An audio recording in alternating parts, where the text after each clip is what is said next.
Un café, s'il vous plaît.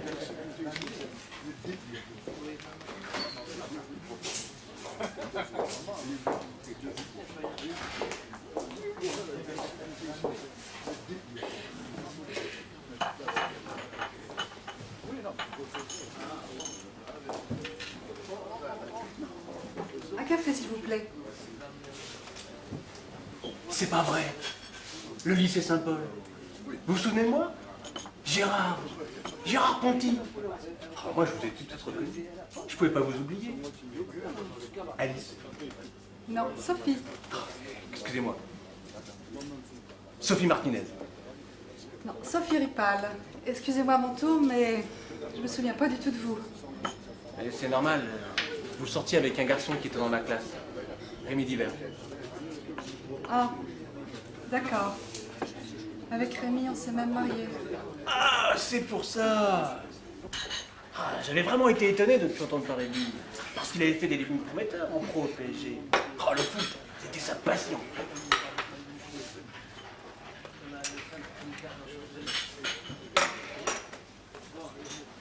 Non, laissez.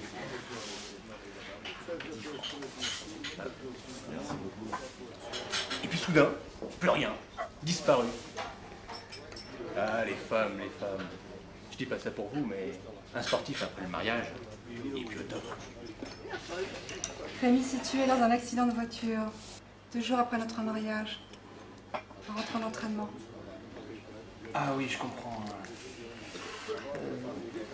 Et le boulot, nous étiez vous servir quelque chose? Ça va, à ce niveau, je n'ai pas à me plaindre. Je suis responsable de communication dans un grand groupe de produits cosmétiques. Quand on est célibataire et sans enfant comme moi, c'est plus facile de se consacrer à son boulot. Vous ne croyez pas? Oui, bien sûr. C'est pour ça. Je suis très contente de vous avoir rencontré. J'espère qu'on va se revoir.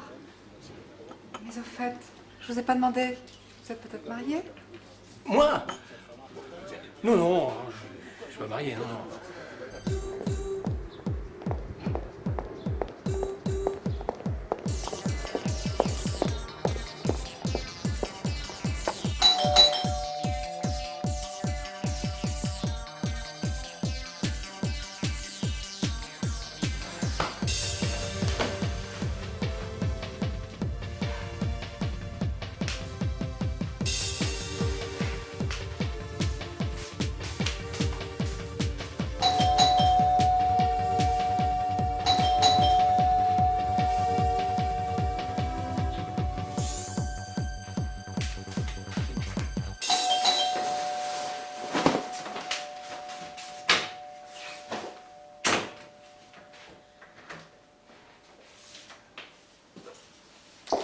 Bonjour ma petite fille.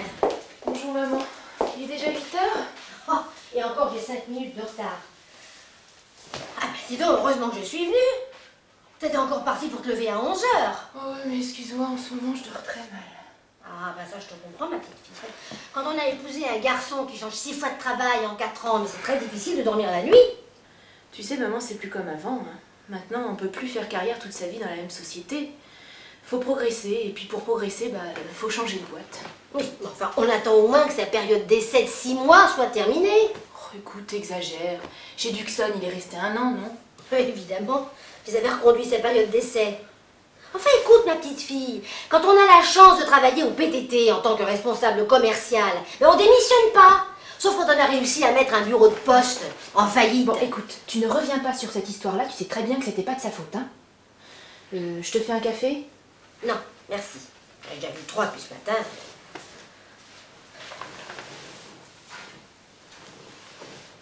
Il aurait pu au moins se lever pour me dire bonjour. Enfin, je suppose qu'il a passé toute la nuit à s'occuper de sa collection. Si on m'avait dit que j'aurais un jour un gendre qui collectionnerait les élastiques. Et non, tu te trompes. Figure-toi que Gérard est en ce moment même en route pour passer un entretien. Avec une société américaine, pleine d'avenir. Odo Shoes. Odo Shoes. Je connais pas. Et alors avec Gérard, ça m'étonnerait que ça perce. Enfin, ça lui permettra tout de même de me rembourser l'argent qu'il me doit. C'est pas que j'en ai besoin, mais c'est une affaire de principe. Oui. Bah écoute, Je lui demanderai de te faire un chèque demain, quand tu ramèneras la petite.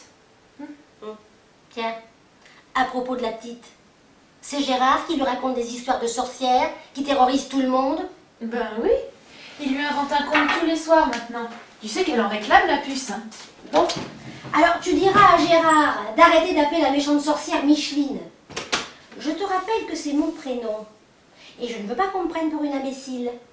Oh, mais écoute, tu vois le mal partout.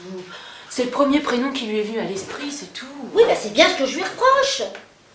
Et puis pour ne rien arranger, la méchante sorcière Micheline est chauve, elle porte une perruque et elle sent des pieds et de la bouche.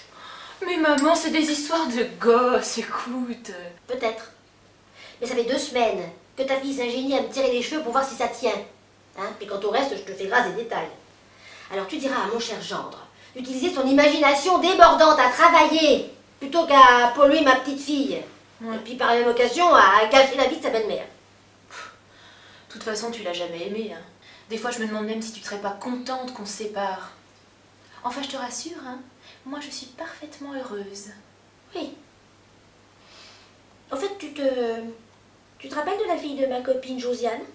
Ah bah oui, comment je pourrais pas m'en souvenir? Tu me l'as citée 100 fois en exemple. Elle a épousé un directeur de banque, elle. Oui. Eh ben justement, il divorce. Hein? Tu te rends compte si c'est pas malheureux? Ça, Josiane, elle est dans tous ses états. Oh bah oui, je la comprends, la pauvre. Hein. Elle va devoir faire la queue au guichet, comme tout le monde maintenant. Hein? Enfin, on peut dire ce qu'on veut, mais de mon temps, on se séparait pas pour un oui, pour un non. Ça, de nos jours, on a perdu le sens des responsabilités.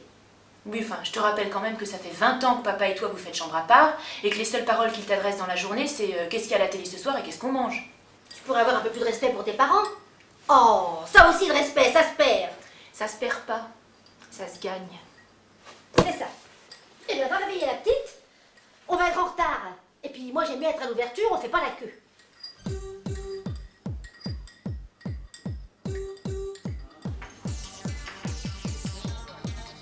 Et vous, le boulot, vous faites quoi? Moi? Oui, vous? Vous préférez peut-être ne pas en parler? Si, bien sûr. Je suis directeur commercial dans une société américaine. Eau de choses. Vous connaissez? Non, pas du tout. Et vous commercialisez quoi? C'est-à-dire que c'est du commerce international. Et je change de segment de produit ce matin, justement. Une sorte de promotion. Enfin, j'en saurai plus ce soir. C'est passionnant, mais j'ai un boulot dingue. Je vais devoir y aller. Bah attendez! On va pas se quitter comme ça. Je n'en avais pas l'intention. Donnez-moi votre numéro de téléphone. Je vous rappelle ce soir, à la maison. C'est-à-dire que ça fait pas très longtemps que je suis revenu en France. Avant, je m'occupais des secteurs sud-américains, alors... je n'ai même pas eu le temps de me faire brancher le téléphone. C'est pas grave, je vous rappelle au bureau. Donnez-moi votre numéro. Oui, excellente idée. Je n'ai pas encore en tête. Voilà. C'est le 01 68 79 52 52.